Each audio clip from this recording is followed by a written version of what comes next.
Um, so, uh, this isn't supposed to be a video diary. It's just supposed to be book reviews. But give me a few minutes here because it's been weird. I know I don't have an audience for this channel, but I just act like I do for some reason. Um, and so I want to acknowledge that I haven't made a video in a while, not because I feel bad about that, but because it is the segue for me talking about why things are strange. The initial reason why I didn't make a video on my schedule of Saturdays was because YouTube announced that they were going to be putting ads on videos, even if people weren't going to make money from those ads, which kind of is a bummer for me. I don't like ads on my videos, so that was sad.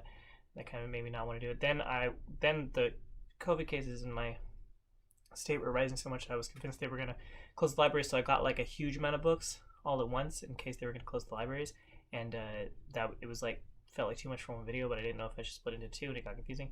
But then at the beginning of this week, a friend of mine and former coworker um, passed away in her sleep under, as far as I know, mysterious circumstances. And that's been, of course, sad for everybody who knew her. And when something like that happens to me, I just kind of dissociate. The world starts feeling really unreal. Anyways, I have my own processes in place for making it back to reality when that happens, but I've been thinking about her a lot, and so this video is dedicated to Kristen. She was a really funny and happy, a person who brought a lot of happiness into the world around her, but also with kind of a sarcastic edge that I personally need in a person sometimes to feel grounded. I need that little I need that little edge of cynicism in with humorous cynicism in with happiness in order to feel grounded. I think that's just kind of how way I was raised, and Kristen was really good at bringing that into my life and her own life, and she was my lead teacher for a while. I'm a preschool teacher, and we bonded over books a lot too, which is relevant to this channel. She when she brought her books into her classroom for the first time, she brought Life Doesn't Frighten Me at All, which is one of my favorite books from my childhood that I very rarely see, and she had it there in the classroom, and that was really exciting for me. I love seeing that book, and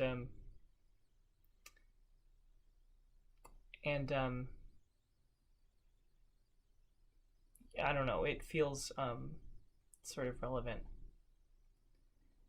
right now. That book, I suggest reading it. It's we're all we're all scared of death and talking about it, but of course it's life that can be frightening, really, and that book is of course about the opposite, about how you can stand up to that fear and not be afraid of life. But I think that's a good reminder too, because life is the thing that's actually scary, and you got to stand up to it, and you got to not be afraid of it, because you got to make the most of what you got while you're here, and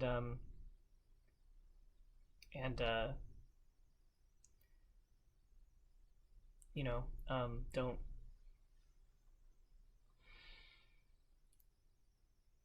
I don't know. I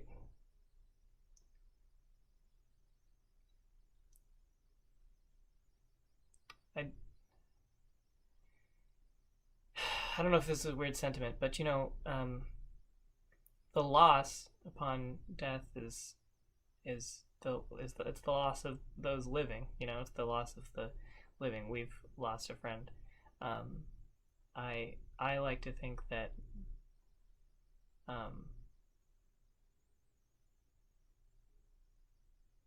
I when I think about my own death, I like to think that'll be like the completion of something that was amazing, you know, sort of a I did it moment. Not like I will feel like finally, you know, that's not the idea, but I think that I don't know. I guess in a bad way, in a roundabout way, I'm trying to say that I think someone's death is a chance to celebrate their life, and yeah. So this video is dedicated to the life and memory of Kristen, and I could go and read it, the book, but I don't feel like that's for this video. I encourage you to go and read Life Doesn't Frighten Me, because that's a book that I think is really good. It reminds me of Kristen, and I think that it's a good book for anybody who's facing something hard or sad in their life, like those who know Kristen are facing right now. And I think that we should say life doesn't frighten us, or admit that it does, and also say that we can admit that death frightens us, but I think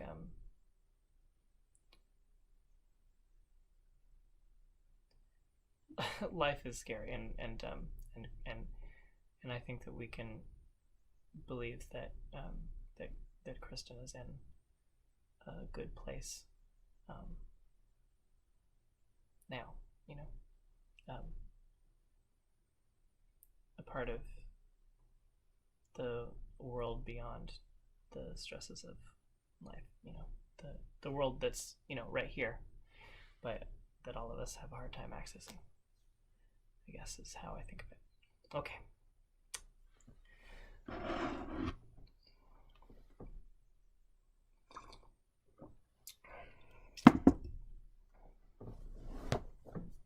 Ow.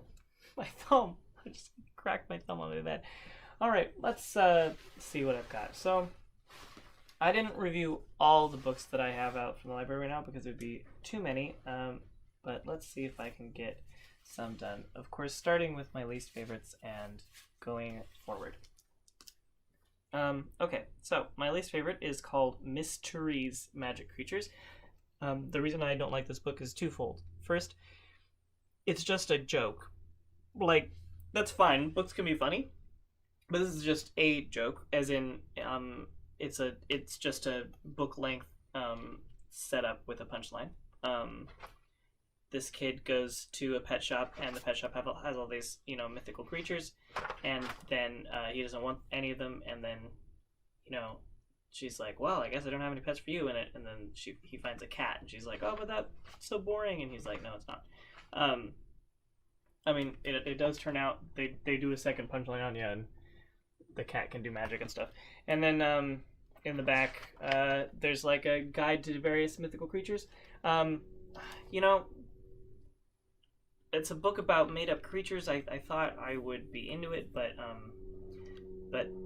it's not that funny, and when all the book is just like building up to a punchline, I don't feel like I got a story, and it doesn't really create an atmosphere, and so it doesn't have the things that I like in a book. It also, the way that the eyes are drawn really reminds me of Family Guy. That's not an art style that I like, so that's very nitpicky and personal, but I just, something about that art style just skeeves me out a little bit. So there's that. Okay, next is this book called 999 Frogs Wake Up. Now, the weird thing about this is that there are two other 999 Frogs books that I also have in this stack, and they are not rated as low as this one. Why am I picking on this one? I can't explain it, but oh my god, I was so bored reading this book. So bored. It just feels like it was like, it feels like the sort of story you would make up if a kid pressured you to make up a story right then and there, and you had to think of something really fast, and you weren't, you know, very good at that.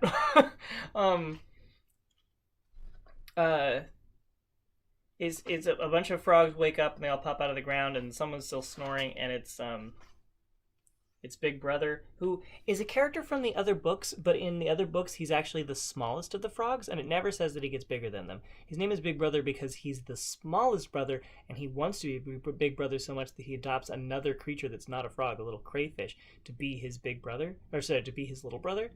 So it's weird to me that they switched this and have Big Brother actually be a big brother now. But I guess maybe in between books he grew big, because he's huge now compared to them. Anyways, and then they keep on finding different things that are sleeping and waking them up. But it's very, it's got a plot to it, Eventually they wake up something that wants to harm them, and then the other creatures that they woke up before are thankful and help them out.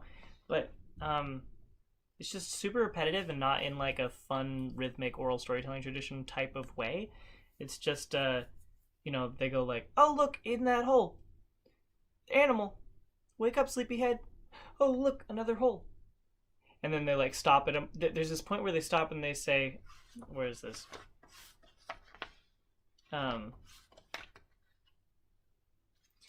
So they wake up two creatures, and then Big Brother said, I have an idea, let's find more sleepyheads. Yes, let's go looking, said the younger brothers and sisters. I don't know, I think this book would be cuter if it was written by a kid maybe, but as it is, I was a little bit bored by it. Just really stripped down story that I don't understand the fun in, personally. Okay, this one's called Isle of You. It looks very doesn't it have that kind of that Pixar concept artist vibe? This isn't a terrible book. This is I think this is already the last of my negative books. Yeah. With my negative reviews, and it's really not that negative. The reason that this is negative, okay, I'll start with the positives about this first. It's got pretty decent art.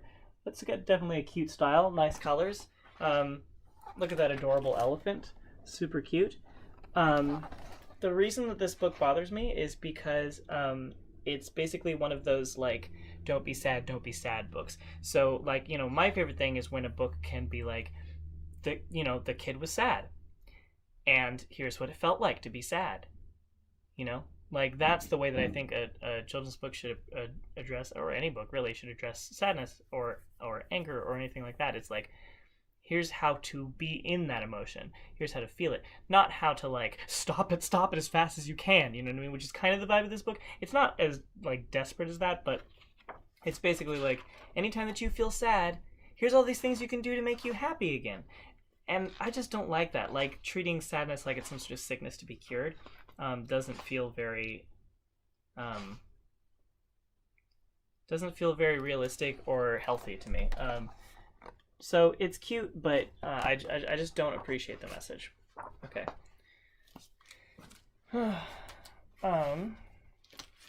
Okay, here are the other two 999 Tadpole books. Oh my gosh, I haven't been saying any of the authors of these books. Isle of You is written by David LaRochelle and illustrated by Jamie Kim. Wait, David LaRochelle. Hold on a second.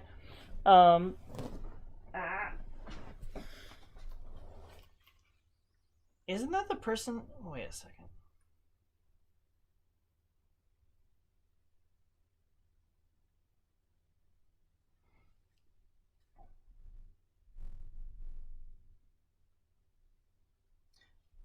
I don't know what's wrong with me. I hear law in a name. I thought it was Jim LaMarche, the guy who wrote the bridge and the raft, and I was like, or not the bridge, the lake, the raft. And I was like, wait, really? No. David LaRochelle, illustrated by Jamie Kim. Maybe it's Jaime Kim, I'm not sure. 999 Tadpoles are written by Ken Kimura and illustrated by Yasunari Murakami. And let's see here. Mysteries Magic Creatures is written by Joy Keller and illustrated by Richard Watson. Okay, so 999 Tadpoles and 999 Frogs and a Little Brother. So these are pretty basic. This one again has a little bit of like a rambling, like where's this going kind of story. the way that the first one that I showed you, which is the last in the series, does. But instead of being like kind of boring or repetitive, this one is more forward moving. But it's basically just all the frogs get attacked by like a bunch of different like predators while they're traveling to find a new lake for a home, and they end up going on an adventure in the sky as they all get picked up by this hawk. So you know, it was kind of uninteresting to me. The writing's very stripped down in a way that wasn't entertaining to me, but it wasn't terrible. And then this one was a little bit better because it at least had a little bit of humor in it. I like stories about I don't know. I have a thing for stories where animals think they're other animals.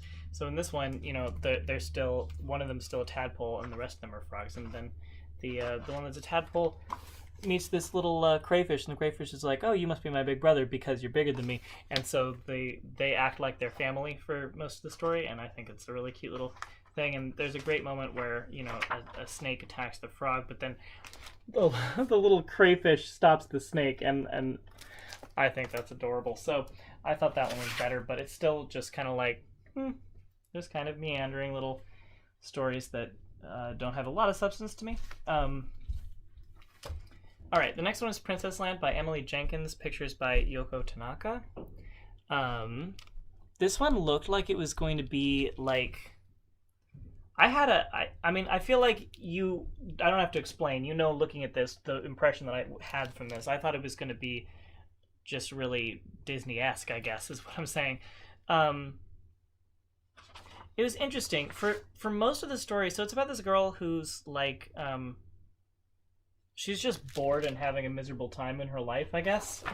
And then she goes on a walk with her cat and says that she'd be happy if only she lived in Princess Land. And there's a lot of weird things about this story. It's a really surprising book. It goes into some weird places for me personally. I guess maybe just because I had such a specific expectation for it. But first of all, her description of Princess Land slowly started me thinking that maybe this was supposed to be like a critique on capitalism, like you know, she's basically, when she's describing Princess Land, the place where she would be happy, she's describing a world in which everybody has equal wealth, you know, which is sort of like this I don't know, sort of like a communist fantasy. I felt like, you know, everybody's a princess, which is not. Of course, usually communism is more nobody's a princess, but I mean, same difference, right? It's a story of extreme wealth equality, a fantasy of extreme wealth equality, and it didn't really go there, which is predictable, I suppose. I knew that, but I was like I spent most of the story trying to figure out what it was trying to. What the point was going to be, which, like, a book doesn't need a point, but there was something about this book that made me think it was trying to make one, and so that's why I was, like, struggling to figure it out the whole time. It doesn't really end up having one, or it maybe does, but I couldn't figure out what it was. Okay, before I get to that, though, the other interesting thing about this is the cat. It has a very, it reminds me a lot of Rudyard Kipling's The Cat Who Walked Alone, which was really surprising to me because the rest of the story isn't like that at all. I feel like this person just like decided to insert that because they like that way of describing cats. But basically, like, she follows this cat, and the cat makes these like mysterious promises, like, I could probably take you to Princess Land if you hang around long enough. Tell me more about it while we walk. I don't know, like mysterious promises, like it's a little bit on the other side of a veil, but then it also like it constantly is saying this, like, Lady Cat didn't reply but turned her tail on Romy the way cats do. And then where else does it say that?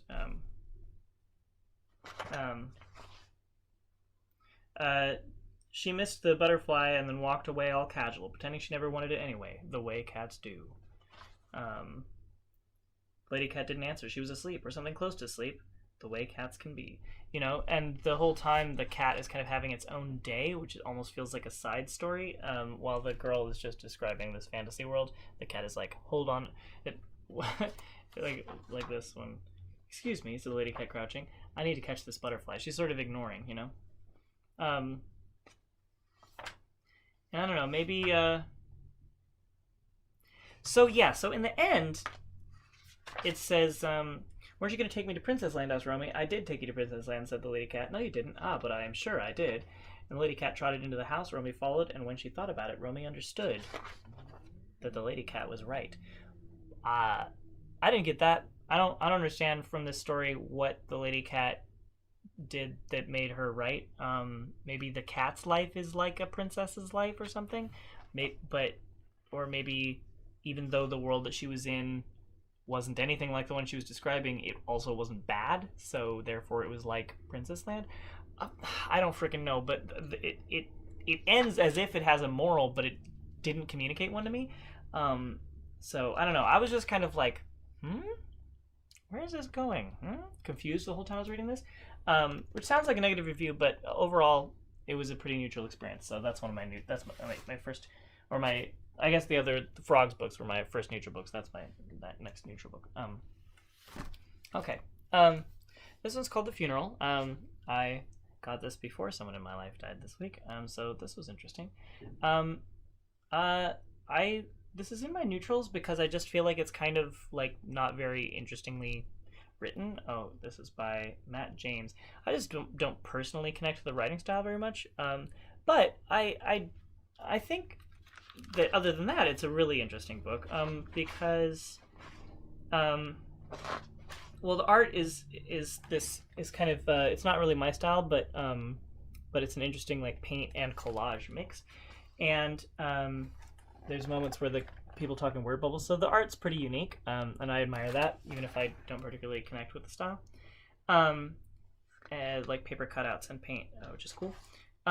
Anyways, it's about a funeral, and but it's very much from a child's perspective, and the aspect of that you notice is that it's really not about the funeral, because the funeral doesn't hold a lot of meaning to the kids in the story.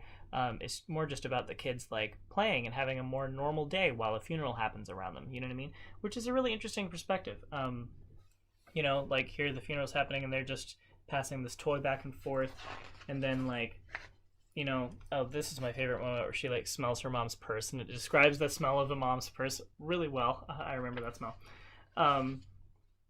They have like, there's a bit here where they actually do talk about the process of the funeral, and she has a thought like, is Uncle Frank still a person?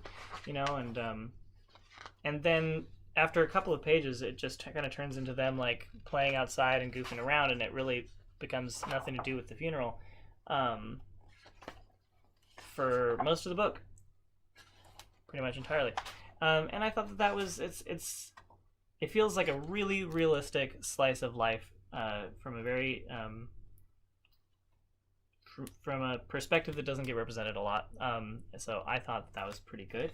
Still in my neutrals just because it wasn't particularly interesting to me. But yeah, that was pretty good.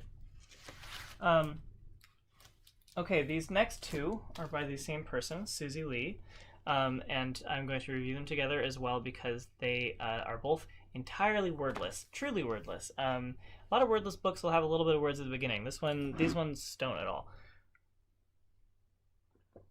I need to mix the powder in. It's all at the bottom. But yeah, so I thought they're called Lines and Wave. Lines was my favorite of the two, so I guess I'll start with this. Wave is pretty much what you'd think it would be. It's about a girl encountering a wave and interacting with it in various ways. One of the things that I thought was fun is that for most of the book, the wave can't pass onto this side of the book, and the girl can't pass onto this side of the book. And then, so it's got this kind of rhythm to it where, this book's hard to hold.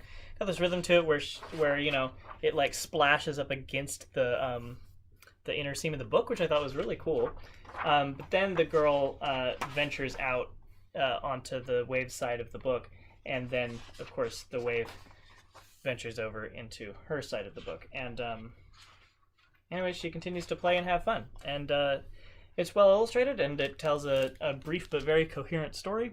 I just think I prefer books with words, or if it's a book with just art, I have to like really be connected to the art, and I wasn't in this case, so that's why it's more neutral for me.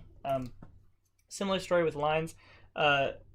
lines, however, was a little bit more abstract. So it's about a girl skating, but it's also obviously about lines being drawn. So the end pages start with this pencil and eraser, um, and you know, she's a very like watercolor pencil drawn little character, kind of Quentin Blake esque the way that it's so loosely drawn like that, and I really appreciate the design of this book and how open and airy and loose and full of movement the art is. I thought that it was a really good study in movement and in reflection. Look at how they did the reflection with the smudged watercolor pencil. Just like really stripped down and yet really communicative illustrations. Thought that was great. So she's doing great, but then she falls, and while her skating has been represented by pencil lines, her falling is represented by by eraser marks. So the story is kind of about a girl skating and also about somebody drawing, because in her skating field even gets crumpled up at one point, and then she kind of recovers by realizing that she can have fun with other kids messing up too. And I thought that was a really interesting parallel between, you know, like it's a story about trying something and then feeling like you messed up, and it's told through two like simultaneous layers. One of, you know, the person whose skating represents, who's skating and then falls, and then her skating is represented by lines, and her falling is represented by erasing those lines because you're frustrated that it didn't work, right? And then it just kind of goes into how it's still fun to do the process. It's still fun to do well and mess up as long as there's other people there. You know, the more I talk about it, this is a pretty amazing book, actually. Look at the expressiveness of those trees, and yet how simple the lines are. Really, really well done. This is a very impressive book. I'm gonna bump that up in my reviews. Let's call that not a neutral book, even though the next few are, because that's really clever and good. Really succinct visual wordplay almost. All right. Puma Dreams, written by Tony Johnston and illustrated by Jim LaMarche. Now, Jim LaMarche, this is illustrated by the guy who did The Raft in the Lake, right? I hope so. I'm not even going to look that up. Anyways, yeah, when I first saw this, I wasn't sure. I was hoping it was going to be kind of like a story that took place in the context of Native American culture. Turns out, not at all. It's about white people living in the, I don't know, Southwest, I guess. The illustrations are fine. They're very the color's great. It's got, you know, but man, the people's faces are really inconsistent, and but overall, you know, it's fine illustrations, nice big open air kind of vibe. And the story's great. The story is, I think, particularly great. I think it would be particularly great for kids. It was just kind of on the more positive side of neutral for me, but it's definitely got some like swing to the writing. It's kind of done in a little bit of you can hear the accent in the writing, and there's a lot of colorful language in it, but not so much that it's distracting. And it's about this girl who has a dream of seeing a puma, and she puts out a salt lick to tempt one into existence, and she has to wait and wait. This is just her imagining it. She has to wait and wait and wait, and then finally one day she, you know, gets to see her dream of seeing a puma. It's a really calm story. It's a really meditative story, and it's a really simple story, but it does feel like a tale, a little myth, you know, in spite of how like slow and meditative it is. It may not be an adventure story, but it definitely holds up, and it retains interest for me the whole way through. They provide lots of little details about life and how it goes on in a small town or a small place in the middle of nowhere. And that's like, you know, it sort of shows the process of waiting for something that you don't even know if it's going to come as an active process, which I thought was good. And there's definitely like an air of magic about it once she sees the puma that's really well communicated. So I thought it was great. And then in the back there's resources for puma conservation. So that's a pretty good book. Still neutral for me. These are definitely the positive end of my neutrals. So this one's called Tiptoe Tapers by Han-Min Kim, and the main thing I have for this is if the story were as good as the art, this would be probably my top pick for the day, because the art is so great. I love this very unique way of drawing the eyes and the expression. I just find that super appealing personally. Kind of gloopy thing. It's basically just it's basically a Just So story. It kind of explains. It's a little myth to explain like why the animals in the forest move quietly instead of loudly. At first all the animals are loud and only Tapir is quiet, and then in order to escape a hunter, Tapir teaches the other animals how to be quiet. Anyways, the story itself is passable. It's just fine, but not extraordinary to me. There's a scene where they eat mud with porcupines. Is that a thing? That's a cool thing. Really expressive character designs. But yeah, the character designs are the number one thing that makes this book entertaining to me. Really unique ways of drawing creatures. I really admire the like freedom with like when the leopard needs to be scary, its head gets huge, and then when it needs to be afraid, its body gets all long and its head gets tiny. The character designs are communicated in spite of the inconsistency in the shapes, and the inconsistency is there to express emotion in a really effective way that I thought was great. Look at how nice and simple these dogs are. So I love the art. Love the art. Those eyes are so great. Yeah. Anyways, that's that. Okay, what is next? Letter to Amy. This is still in my neutrals, but I think it's the top. Is it the top of my neutrals? Yeah, I think this is the top of my neutrals. Can't really go wrong with Ezra Jack Keats. I have another Ezra Jack Keats, but I'll review that one next time.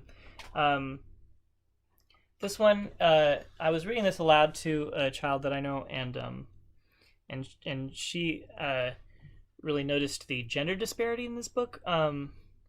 It wasn't particularly in a bad way, but basically this boy has a party and he's being like, in a really kind of like, I remember some things being like this in childhood, but he's really like hung up on like what the proper way to invite a girl to his party is, and it doesn't really work out for him, and he's really stubborn about it.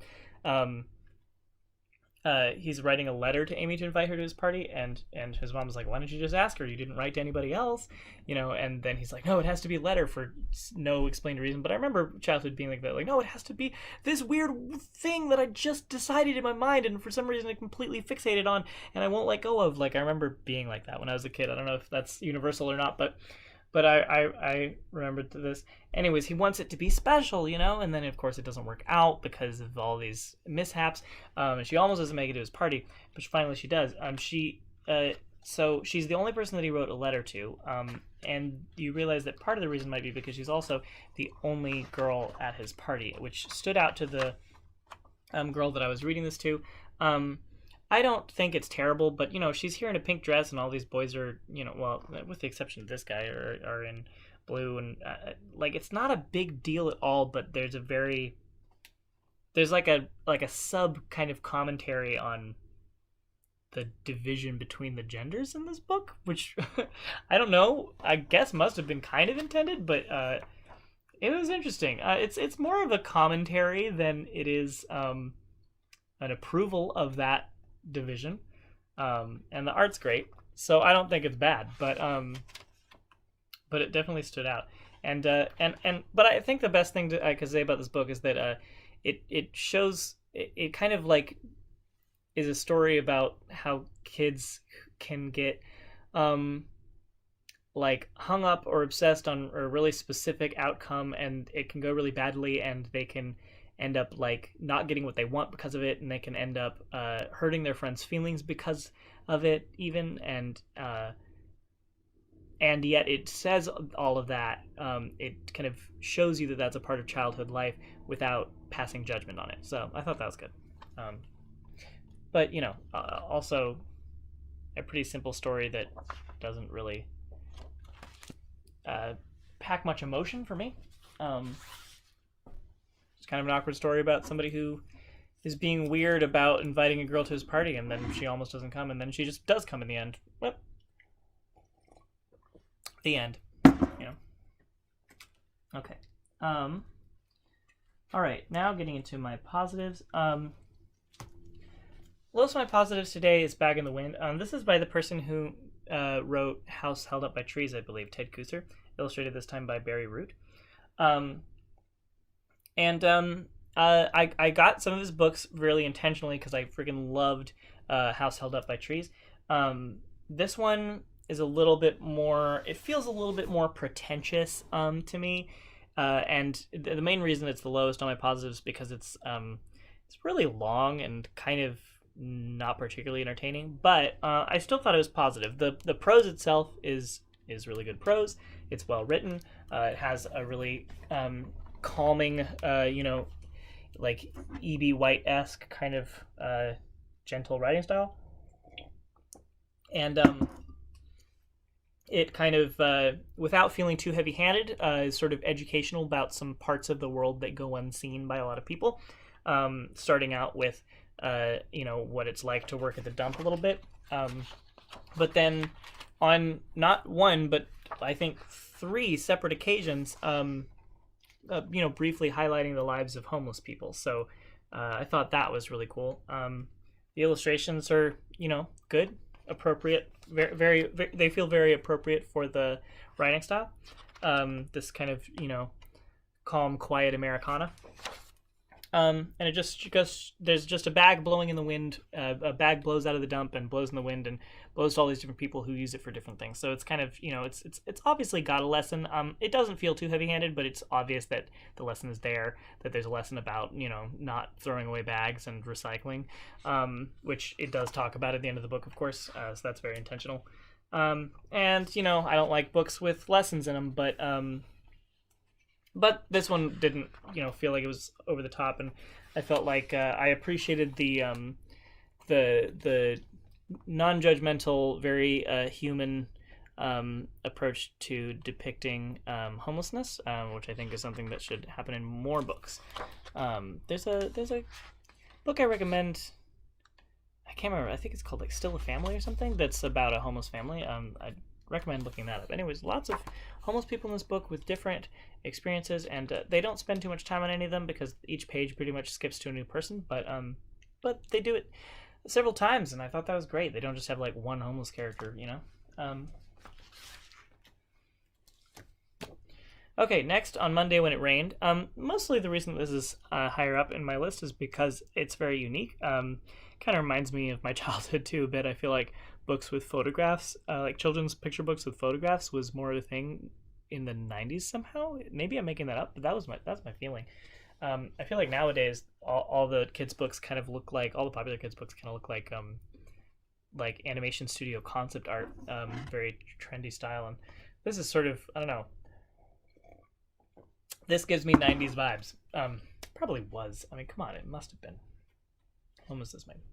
1989. That's the year I was born. So it reminds me of my childhood. It's by, name is covered up. Let's see. It's by, I don't know what this person's name is because it's covered up. Cheryl Kachenmeister or Kachenmeister. I'm not sure. Photographs by Tom Bertielm. You tell me.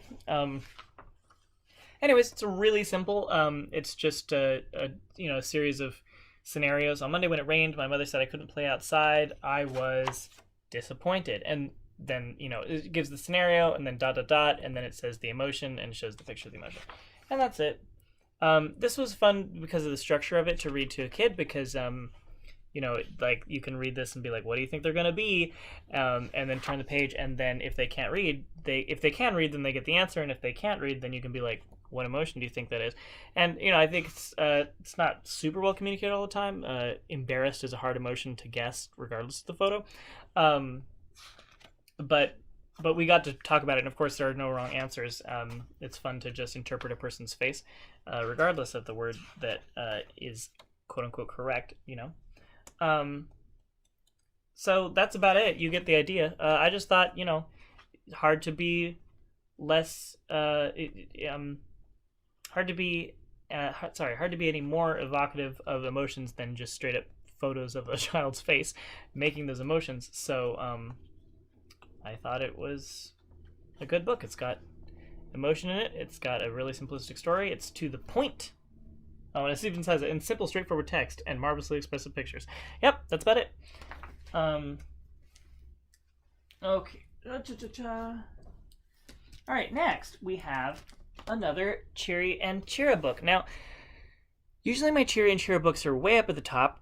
This time I have 3 Cheery and Cheera books, but the other 2 I'm going to review at the end because they're my favorites that I have this week. And this is not. This is the first Cheery Cheera book that I didn't think was freaking amazing. And you know what? My bias is showing here because pretty much the reason why is because it doesn't have food in it this time. It's the one Cheery and Cheera book without an amazing little cute scene where they eat a food and they go from place to place eating foods. This time they go from place to place. First they collect yarn. So this is, I should say, this is Cheery and Cheera on the Town by Kaya Doi. And first they collect yarn, then they, use the yarn to make scarves, and it's pretty and everything, but it's not as exciting as pictures of food. I just really like those little pictures of food. And the story feels way more meandering in this one. They go through a town, they meet only 2 people. There's no fantastical scenarios where they're meeting animals. It's all just humans this time. There's obviously some really gorgeous illustrations, but that's true about any Cheery Cheera book. This one is just kind of boring to me. They just kind of meet people, and the people are living everyday lives. There's not really a fantasy element to it until the very, very end. Oh, there is a scene where they eat food, but it's just not as gorgeous as the other ones. They just kind of like, I mean, this is in the spirit of Cheery and Cheera. They hear this sound and they follow it down this mysterious path, and then this mysterious woman that they don't know just invites them to eat with her, and they just do, which is okay. But it's somehow that message is a little bit creepier when it's a person that they're doing that with instead of fantasy talking animals. Anyways, she has a magnificent rose garden out in the back, and then they meet birds, and the birds say, "Welcome, our party is just about to begin. We have so much to celebrate." Wow. And then they have a baby, and they just hang out with the birds at the end of the story. I don't know. It's just like, I feel like if this is what all the Cheery and Cheera books would be like, I'd be like, I mean, it's pretty art, but it feels like this could have been wordless. Anyways, okay, this one's called I Miss My Grandpa by Jin Xiaojing. I hope I'm pronouncing that relatively correctly. So this is interesting. It has sort of a secret subtitle here. I miss my grandpa even though I've never met him. It's got, on the end page, it's got a little description of this. When I was a child, I liked to listen to my grandpa talk about the past. My grandma talk about the past. She talked a lot about my grandpa, who died before I was born. His death affected everyone in the family. When I was young, I had no idea how difficult life was, but could see that my grandpa's death inspired my family to work harder and become more intimate with one another. I saw that my grandpa's life still existed in every family member who loved him. My love for my family made this book happen. Because I never met my grandpa, my imagination has become unlimited. I imagine grandpa integrating with the universe, which is rich, abstract, and detailed. Sometimes I can feel the intangible world when I see the world with my heart.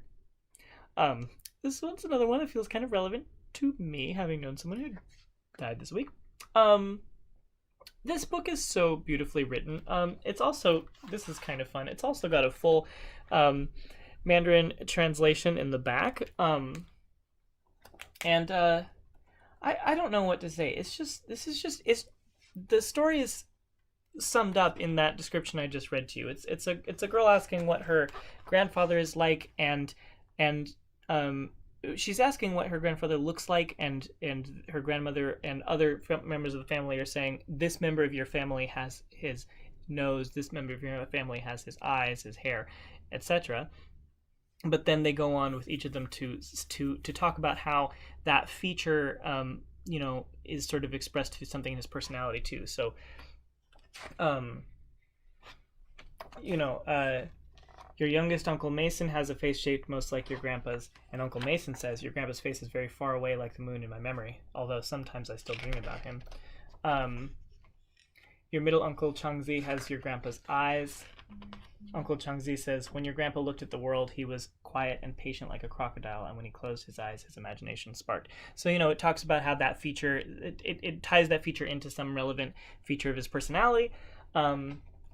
It's got a rhythm to it, it's got a logic to it, and it's just really beautifully written, and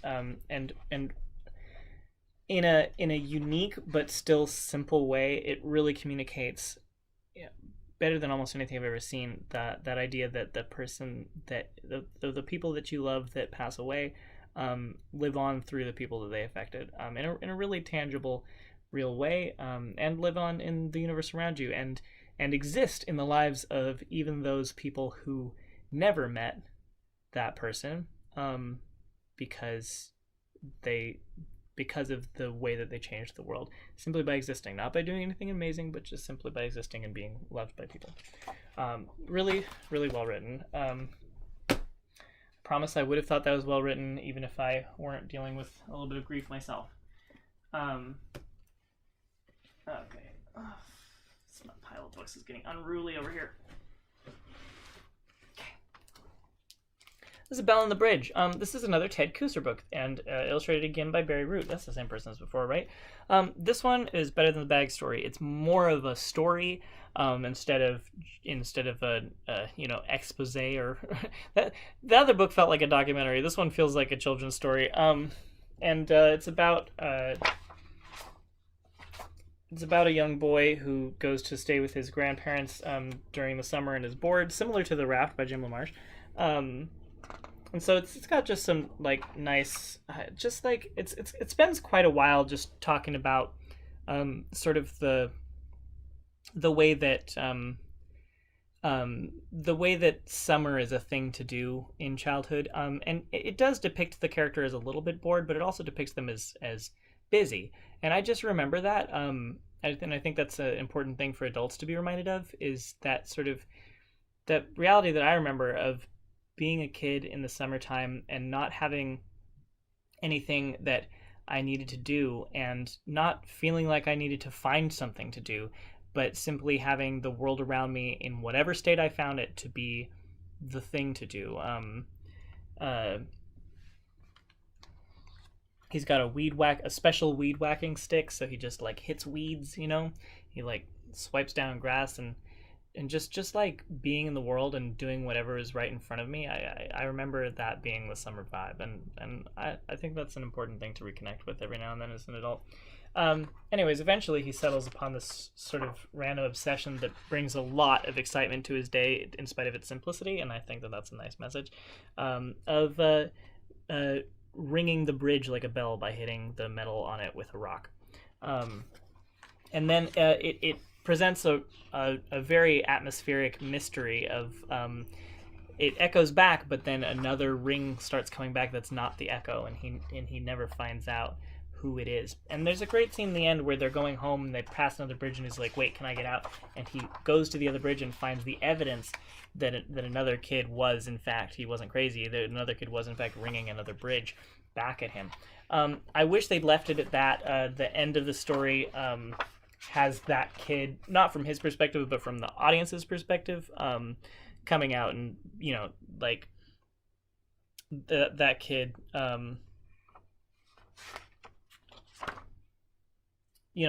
that they reveal who that kid is. I feel like they could have left it a little bit faceless, and it would have been even more mysterious if the only presence of this other kid was his footsteps in the dirt and his rock sitting on the bridge. I thought that would have been a really nice, poetic and stirring ending to the story. Anyways, it's well written. It's a really evocative description of how to pass the time without worrying about the things that people worry about these days, being productive and not wasting your time, like just existing in the world. It's a really good book about it, just existing in the world, existing in the summer and experiencing the world as it comes. Beautifully written. Okay, and then my last two books. These are Cheery and Chira books: Cheery and Chira Under the Sea, and Cheery and Chira and the Snowy Day, or just Cheery and Chira The Snowy Day, by Kaya Doi. I love these books because even the city one plays a part in this. They feel like video game levels, you know what I mean? Like what it was like the underground one, and then the I don't remember them all at this point, but the underground one, and I guess the forest, and the city, and the snow, and then the sea. They felt like video game levels to me in a really fun themed way. Look at these adorable, adorable end pages. I love how soft and simple those lines are.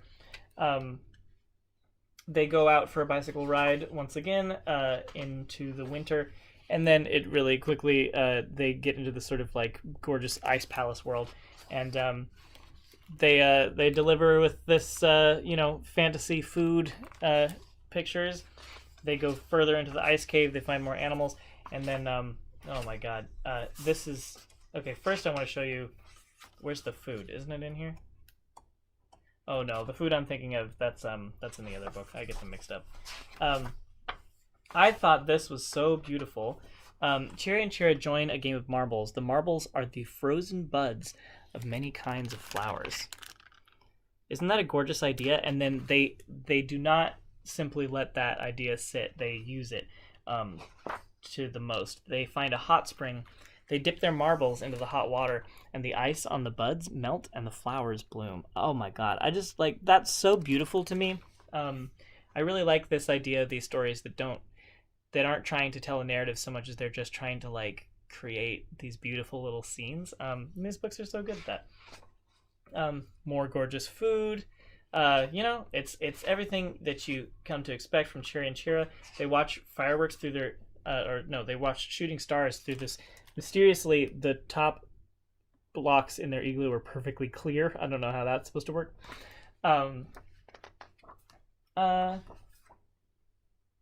Yeah, just a gorgeous, beautiful, cute little book. And Under the Sea is possibly my second favorite, or I'd have to read them again. Possibly my favorite of these books.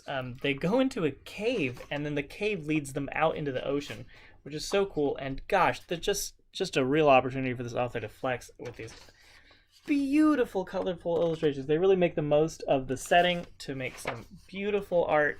And my favorite food illustrations in the whole series. Look at how stylish and adorable and exciting these fantasy foods are. This is sea spray parfait a la conch and marine soda jelly topped with pearl cream. So cool.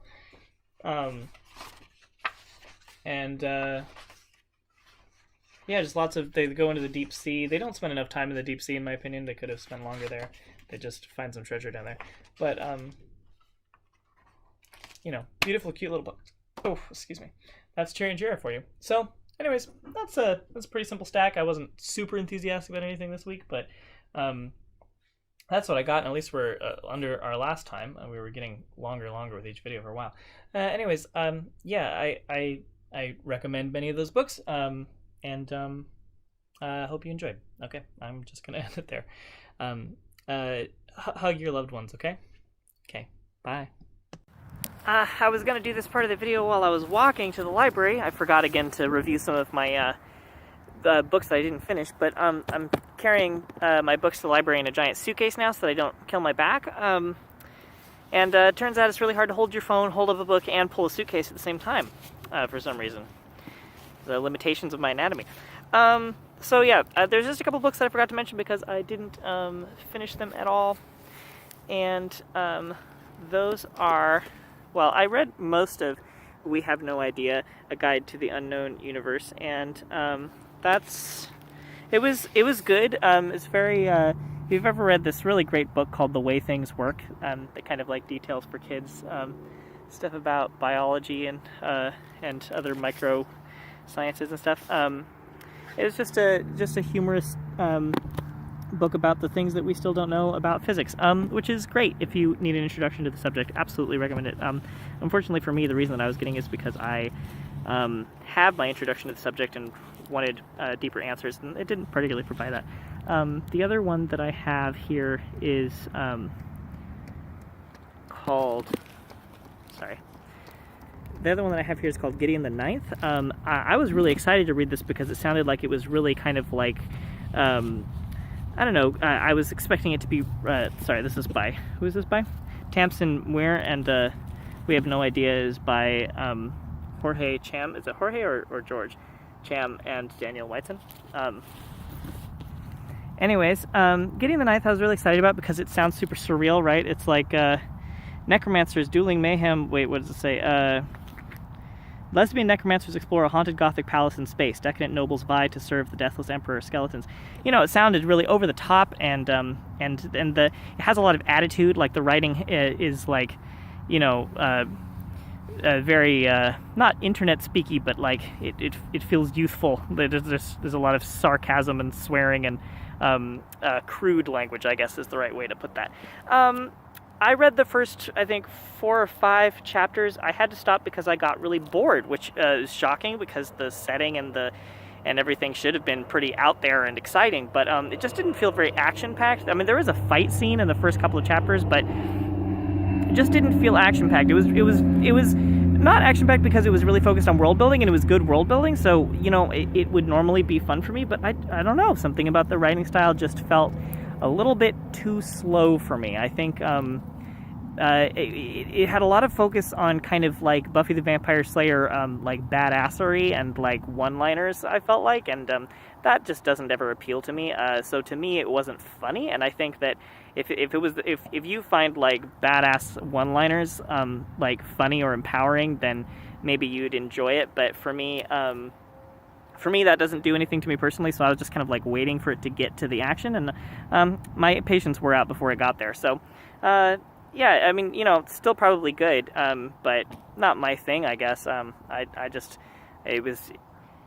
With a book that thick for me, that's, you know, I read picture books, so for me that was too much to not be interesting by the 5th chapter. All right, well, anyways, those are my other reviews. Beautiful, warm, balmy day in December, because apparently that's a thing now. I'm going to go to the library the rest of the way now. Bye.